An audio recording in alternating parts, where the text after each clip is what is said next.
It's one of my favorite noises. That's a little song that my oven likes to sing whenever it's ready.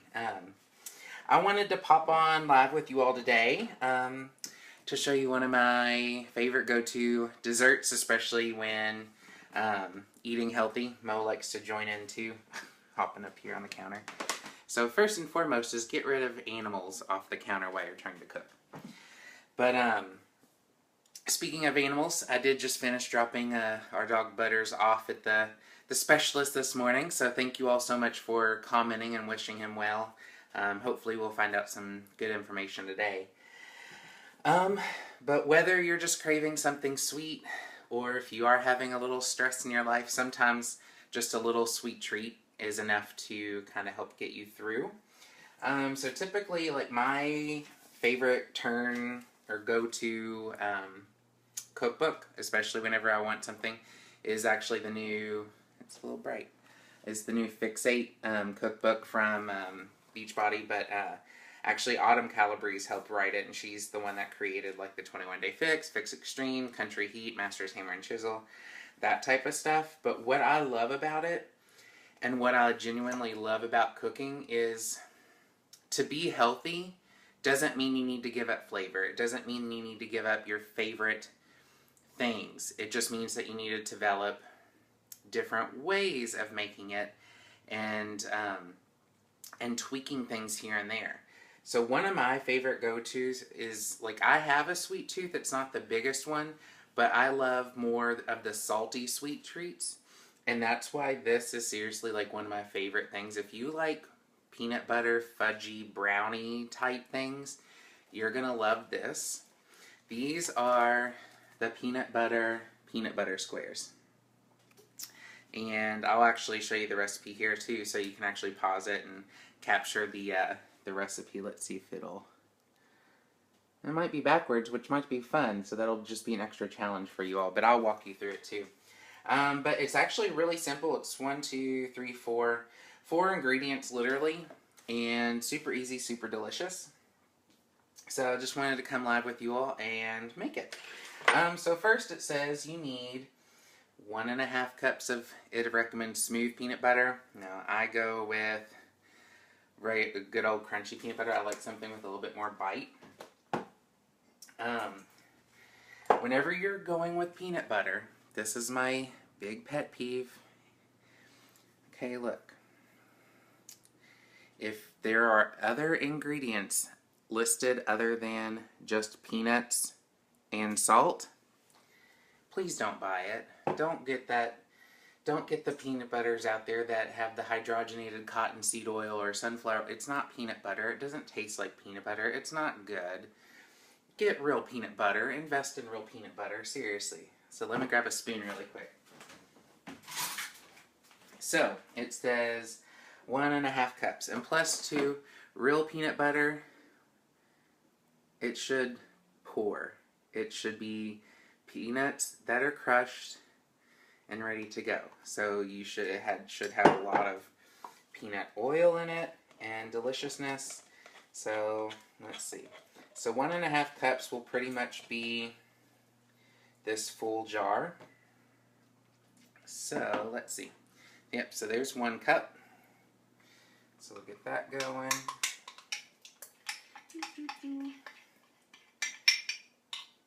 And I'll do another 1/2 cup, and yeah, that's pretty much the full jar. So that's a full 15 ounces of peanut butter. So needless to say, the serving sizes on these are gonna be not small, but you don't want to eat and eat the whole pan in one sitting, because then you'll have consumed an entire jar of peanut butter, which you don't want to do.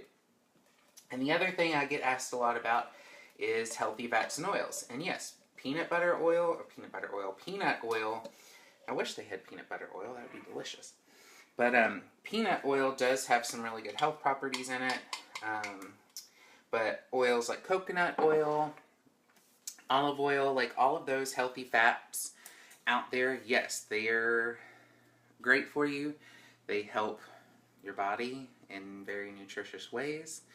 My number one thing, though, is even though something is deemed healthy, still in moderation, because whenever it comes down to it, Any kind of fat that you put in your body is the most calorie-ridden ingredient that you can consume. I believe any type of fat is 9 calories per gram, which is a very, very, very calorie-dense food. So that is why peanut butter, if you look at it, a serving size of peanut butter, like if you're making yourself a peanut butter sandwich right now, a serving size of peanut butter is 2 tablespoons. That's it. And 2 tablespoons is 190 calories. So if you're a peanut butter fiend like I am, be aware of how much you're eating, because the calories do stack up. Or whenever you're cooking, if you like to cook with olive oil, that is one of the easiest ways to add calories to your meals without really thinking about it, is whenever you go to drizzle that oil, 1 or 2 tablespoons of olive oil is a ton of calories. So just be aware of that. So after the peanut butter, it calls for raw honey or raw maple syrup. I personally go on the hunt to local stores for my honey, because the more local the honey, one, the better. But again, this is something, if you're going to your local supermarket, read the ingredients, because there are some companies out there that make honey imposters.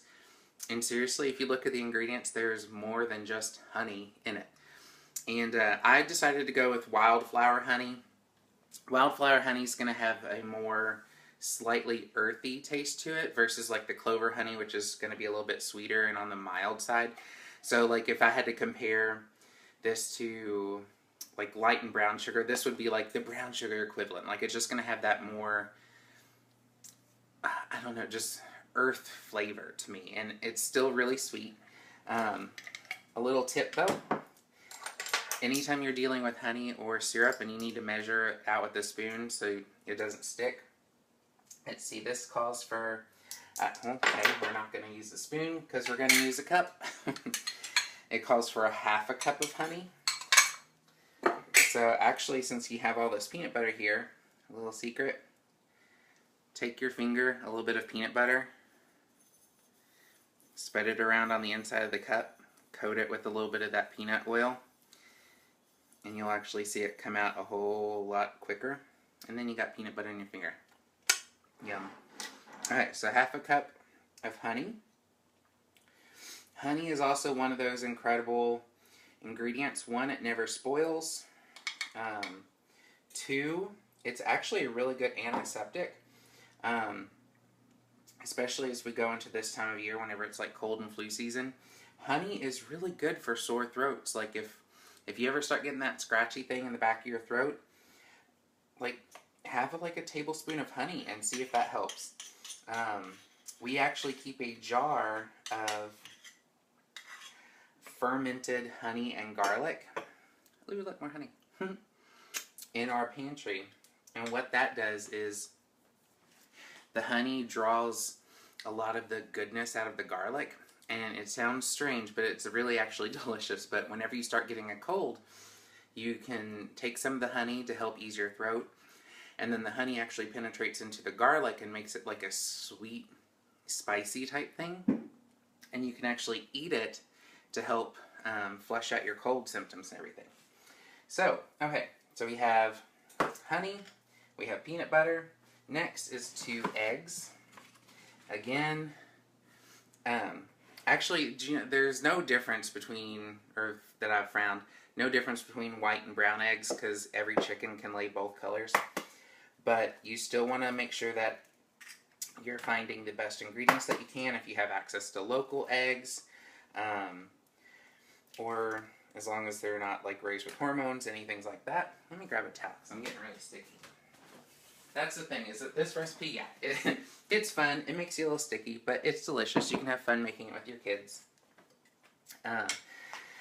But you need 2 eggs. So far we have a cup and a half of peanut butter, a half a cup of honey, 2 eggs, and then we need baking soda. So let me grab that. So, baking soda, fun ingredient. This is going to provide the leavening for your brownies or peanut butter brownies. It's what's going to make them rise a little bit, because if you notice, there's no flour in this. So it's going to combine with the eggs, help everything rise like in the pan. As the baking soda puffs up, it's going to help it move up the sides of the pan, and you're going to be left with like nice fluffy brownies. So this calls for only half of a teaspoon. And if you're ever confused whenever you look at, because my husband learned this the hard way, TSP stands for teaspoon. TBSP stands for tablespoon. So be very aware whenever you're measuring, because baking is more of a science and it needs to be more exact if you want to get the best results every time. So a half of a teaspoon of baking soda. So after that, just mix it all together. And it's going to be it's just literally going to look like a peanut butter batter. Like, nothing. It's basically going to look like really thin peanut butter.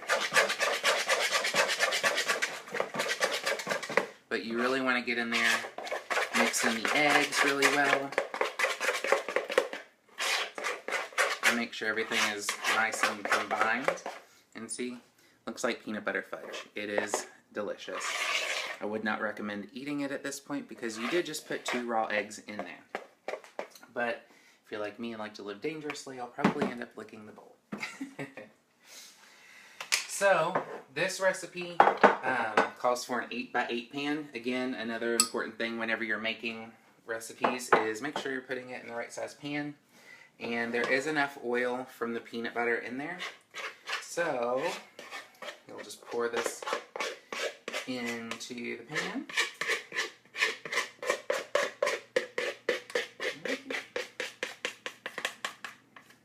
And spread it out. Spread it out. And then this bakes at a 350 degree oven. What does it say? For about 20 to 23 minutes. And like I said, they should puff up, and then whenever you let them cool, kind of like how brownies do, they come out and they're nice and puffy.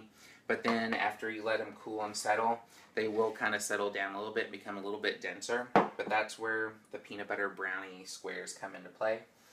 And in this 8x8 pan, you should get 16 servings. So that's 4x4 cut, and 1 serving is one of those squares.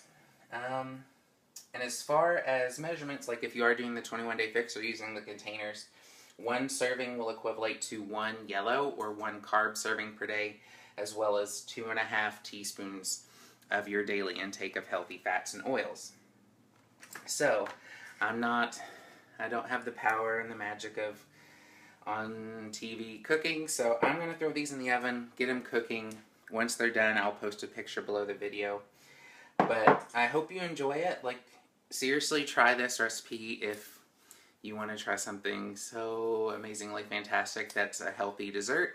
If you ever want to see any other recipes that I could help you tailor into becoming more healthy and nutritious, post below. Like, let me know what your favorite foods are, because that is one of my favorite things to do, is to take my favorite foods and then transform them into a healthy way to get those same flavors and that same satisfaction from it. Because honestly, guys, having lost 80 pounds and shooting for that 100-pound mark, it hasn't been from just eating salads and rabbit food and whatever the other stereotype is from eating healthy. I eat very well. I eat a lot of food every single day, and yeah, this is one of my favorites. So again, drop below, let me know what you think of the recipe if you tried it before, and I look forward to sharing more recipes with you later. And be sure to subscribe as well. So I'll talk to you later, guys. Bye.